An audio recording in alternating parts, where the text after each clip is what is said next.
Professor Stephen Hawking, the mega genius physicist behind A Brief History of Time, has become an unlikely pop culture icon.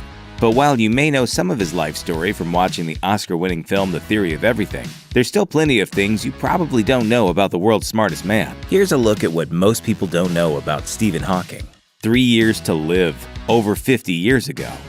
Before Hawking even started discovering mind-bending science stuff, he was already defying it. See, when Hawking was only 21, he was diagnosed with amyotrophic lateral sclerosis, also known as Lou Gehrig's disease, and doctors told him he only had 3 years to live.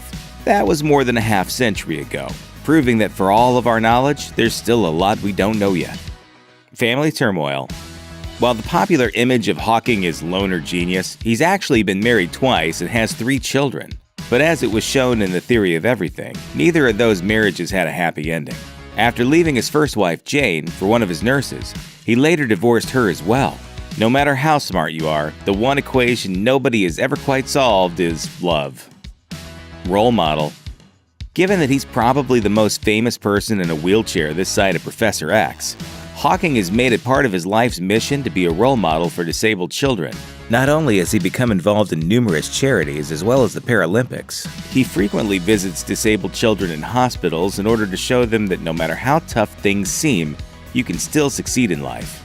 His role as a real-life superhero makes even more sense considering Hawking has said he idolizes Superman. Well, Hawking may not be able to fly or shoot lasers from his eyes, but he already has Superman's most important power, the ability to inspire hope.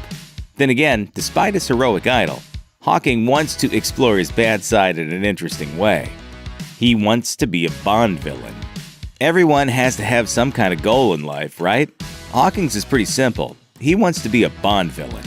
He told Wired, "My ideal role would be a baddie in a James Bond film.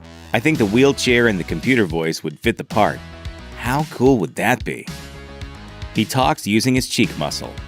So you might be wondering how Stephen Hawking can communicate given that he can't, move.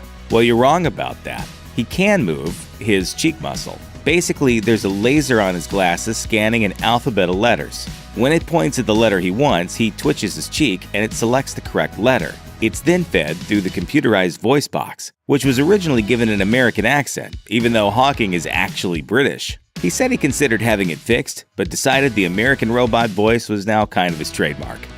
He played with Pink Floyd.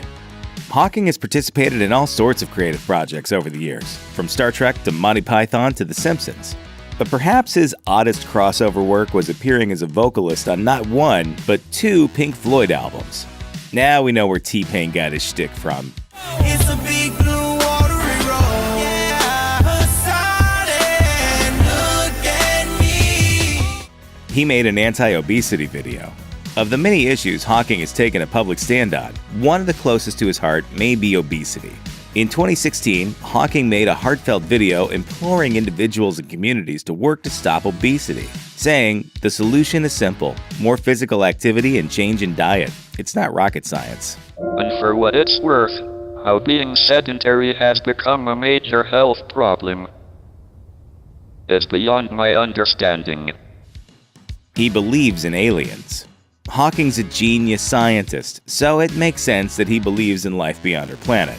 You may be surprised to discover, though, that Hawking thinks humanity should be very afraid if we ever do encounter another intelligent species. After all, our own history of exploration shows the dangers of 2 technologically unequal societies meeting.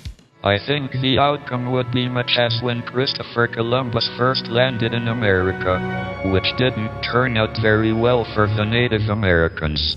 And it's not just aliens we have to worry about. Robots are a real danger, too. Artificial intelligence could be a real danger in the not-too-distant future. It could design improvements to itself and outsmart us all. Well, thanks for the nightmares, Professor Hawking. Thanks for watching. Click the grunge icon to subscribe to our YouTube channel. Plus, check out all of this cool stuff we know you'll love too.